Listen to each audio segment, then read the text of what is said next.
Chapter 4. When Celaena finally collapsed onto a bed after her meeting in the throne room, she couldn't fall asleep, despite the exhaustion in every inch of her body. After being roughly bathed by brutish servants, the wounds on her back throbbed and her face felt like it had been scrubbed to the bone.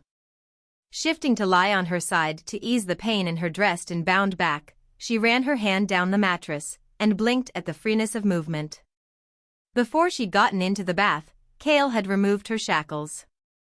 She'd felt everything, the reverberations of the key turning in the lock of her irons, then again as they loosened and fell to the floor. She could still feel the ghost chains hovering just above her skin. Looking up at the ceiling, she rotated her raw, burning joints and gave a sigh of contentment. But it was too strange to lie on a mattress, to have silk caress her skin and a pillow cradle her cheek. She had forgotten what food other than soggy oats and hard bread tasted like, what a clean body and clothes could do to a person. Now it was utterly foreign. Though her dinner hadn't been that wonderful. Not only was the roast chicken unimpressive, but after a few forkfuls, she dashed into the bathroom to deposit the contents of her stomach. She wanted to eat, to put a hand to a swollen belly, to wish that she'd never eaten a morsel and swear that she'd never eat again. She'd eat well in Rifthold, wouldn't she? And, more importantly, her stomach would adjust. She'd wasted away to nothing. Beneath her nightgown, her ribs reached out from inside of her, showing bones where flesh and meat should have been. And her breasts. Once well-formed, they were now no larger than they'd been in the midst of puberty. A lump clogged her throat, which she promptly swallowed down. The softness of the mattress smothered her, and she shifted again, lying on her back, despite the pain it gave her. Her face hadn't been much better when she glimpsed it in the washroom mirror. It was haggard, her cheekbones were sharp, her jaw pronounced, and her eyes slightly, but ever so disturbingly, sunken in. She took steadying breaths, savoring the hope. She'd eat. A lot. And exercise. She could be healthy again. Imagining outrageous feasts and regaining her former glory, she finally fell asleep. When Chaol came to fetch her the next morning, he found her sleeping on the floor, wrapped in a blanket. "Sardothien," he said.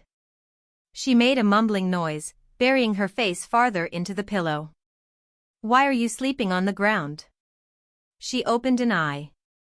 Of course, he didn't mention how different she looked now that she was clean. She didn't bother concealing herself with the blanket as she stood. The yards of fabric they called a nightgown covered her enough. The bed was uncomfortable, she said simply, but quickly forgot the captain as she beheld the sunlight. Pure, fresh, warm sunlight. Sunlight that she could bask in day after day if she got her freedom, sunlight to drown out the endless dark of the mines. It leaked in through the heavy drapes, smearing itself across the room in thick lines. Gingerly, Celaena stretched out a hand. Her hand was pale, almost skeletal, but there was something about it, something beyond the bruises and cuts and scars, that seemed beautiful and new in the morning light. She ran to the window and nearly ripped the curtains from their hangings as she opened them to the grey mountains and bleakness of Endovier. The guards positioned beneath the window didn't glance upward, and she gaped at the bluish-grey sky, at the clouds slipping on their shoes and shuffling toward the horizon. "I will not be afraid." For the first time in a while, the words felt true. Her lips peeled into a smile. The captain raised an eyebrow, but said nothing. She was cheerful, jubilant, really, and her mood improved when the servants coiled her braided hair onto the back of her head and dressed her in a surprisingly fine riding habit that concealed her miserably thin form. She loved clothes, loved the feeling of silk, of velvet, of satin, of suede and chiffon, and was fascinated by the grace of seams, the intricate perfection of an embossed surface. And when she won this ridiculous competition, when she was free, she could buy all the clothes she wanted. She laughed when Chaol, irked at how Celaena stood in front of the mirror for 5 minutes, admiring herself, half-dragged her out of the room. The budding sky made her want to dance and skip down the halls before they entered the main yard. However, she faltered as she beheld the mounds of bone-colored rock at the far end of the compound, and the small figures going in and out of the many mouth-like holes cut into the mountains. Work had already begun for the day, work that would continue without her when she left them all to this miserable fate.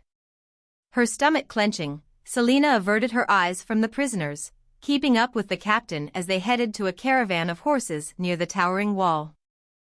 Yapping filled the air, and 3 black dogs sprinted from the center of the caravan to greet them. They were each sleek as arrows, undoubtedly from the Crown Prince's kennels. She knelt on one knee, her bound wounds protesting as she cupped their heads and stroked their smooth hair. They licked her fingers and face, their tails slashing the ground like whips. A pair of ebony boots stopped before her, and the dogs immediately calmed and sat. Celaena lifted her gaze to find the sapphire eyes of the Crown Prince of Adarlan studying her face. He smiled slightly. "How unusual for them to notice you," he said, scratching one of the dogs behind the ears. "Did you give them food?" She shook her head as the captain stepped behind her, so close that his knees grazed the folds of her forest green velvet cape. It would take all of 2 movements to disarm him. "Are you fond of dogs?" asked the prince. She nodded. "Why was it already so hot? Am I going to be blessed with the pleasure of hearing your voice, or have you resolved to be silent for the duration of our journey?" "I'm afraid your questions didn't merit a verbal response." Dorian bowed low. "Then I apologize, my lady. How terrible it must be to condescend to answer. Next time, I'll try to think of something more stimulating to say." With that, he turned on his heel and strode away, his dogs trailing after him. She scowled as she stood. Her frown deepened when she discovered the captain of the guards smirking as they walked into the fray of the readying company.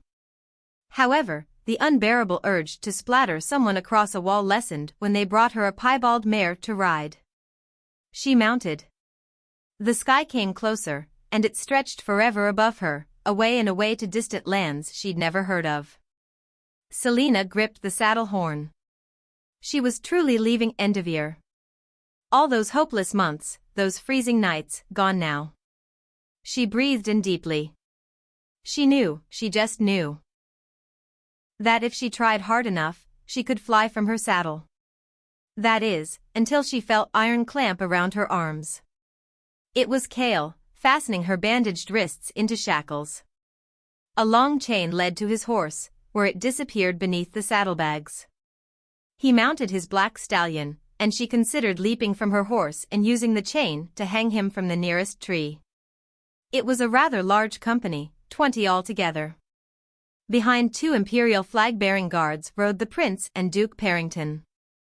Then came a band of 6 royal guards, dull and bland as porridge, but still trained to protect him from her. She clanked her chains against her saddle and flicked her eyes to Chaol. He didn't react. The sun rose higher. After one last inspection of their supplies, they left. With most of the slaves working the mines, and only a few toiling inside the ramshackle refining sheds, the giant yard was almost deserted. The wall suddenly loomed, and her blood throbbed in her veins. The last time she'd been this close to the wall. The crack of the whip sounded, followed by a scream. Celaena looked over her shoulder, past the guards in the supplies wagon, to the near-empty yard. None of these slaves would ever leave here, even when they died. Each week, they dug new mass graves behind the refining sheds. And each week, those graves filled up. She became all too aware of the 3 long scars down her back.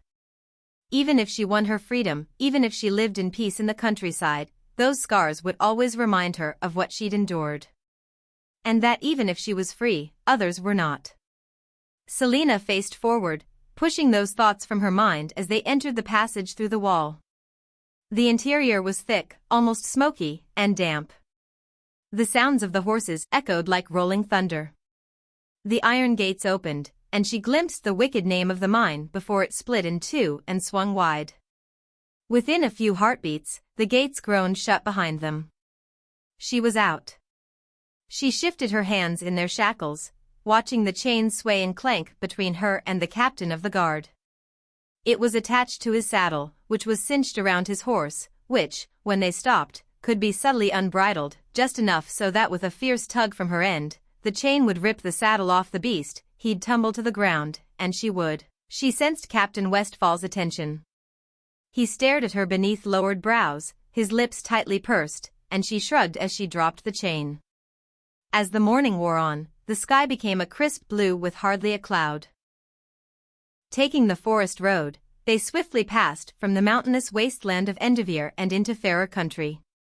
By mid-morning they were within oak-walled forest, the wood that surrounded Endovier and served as a continental divide between the civilized countries of the east and the uncharted lands of the west. Legends were still told of the strange and deadly people who dwelt there, the cruel and bloodthirsty descendants of the fallen witch kingdom. Celaena had once met a young woman from that cursed land, and though she'd turned out to be both cruel and bloodthirsty, she was still just a human. And had still bled like one. After hours of silence, Celaena turned to Chaol. Rumor has it that once the king is finished with his war against Wendlin, he'll begin colonizing the west. She said it casually, but hoped he'd confirm or deny. The more she knew of the king's current position and maneuverings, the better. The captain surveyed her up and down, frowned, and then looked away. "I agree," she said, sighing loudly. "The fate of those empty, wide plains and those miserable mountain regions seems dull to me as well." His jaw tightened as he clamped his teeth. "Do you intend to ignore me forever?" Captain Westfall's brows rose. "I didn't know I was ignoring you." She pursed her lips, checking her irritation. She wouldn't give him the satisfaction. "How old are you?" 22. "So young." She batted her eyelashes, watching him for some kind of response. "It only took a few years to climb the ranks?" He nodded. "And how old are you?" 18. But he said nothing. "I know," she continued. "It is impressive that I accomplished so much at such an early age." "Crime isn't an accomplishment, Sardothien."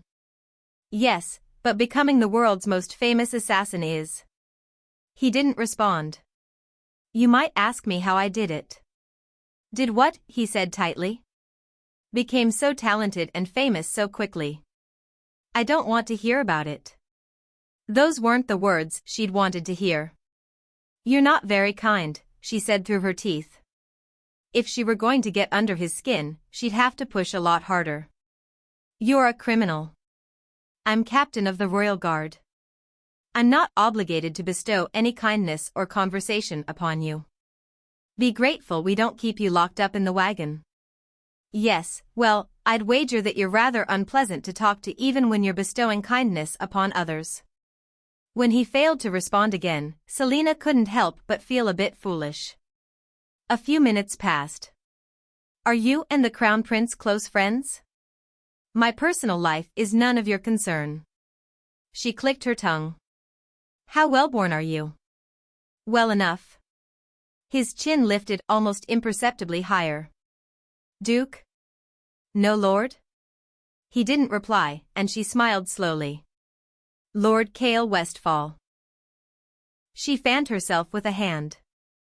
"How the court ladies must fawn over you." "Don't call me that." "I'm not given the title of lord," he said quietly. "You have an older brother?" "No, then why don't you bear the title?" Again, no response. She knew she should stop prying, but she couldn't help it. A scandal? A deprived birthright? In what sort of messy intrigue are you involved? His lips squeezed together so tightly they turned white. She leaned toward him. "Do you find that, shall I gag you, or are you capable of being silent without my assistance?" He stared ahead at the Crown Prince, his face blank again. She tried not to laugh when he grimaced as she began speaking again. "Are you married?" "No," she picked at her nails. "I'm not married either." His nostrils flared. "How old were you when you became captain of the guard?" He gripped the reins of his horse. 20. The party halted in a clearing and the soldiers dismounted. She faced Chaol, who swung a leg over his horse. "Why have we stopped?" Chaol unhooked the chain from his saddle and gave it a firm yank, motioning for her to dismount. "Lunch," he said.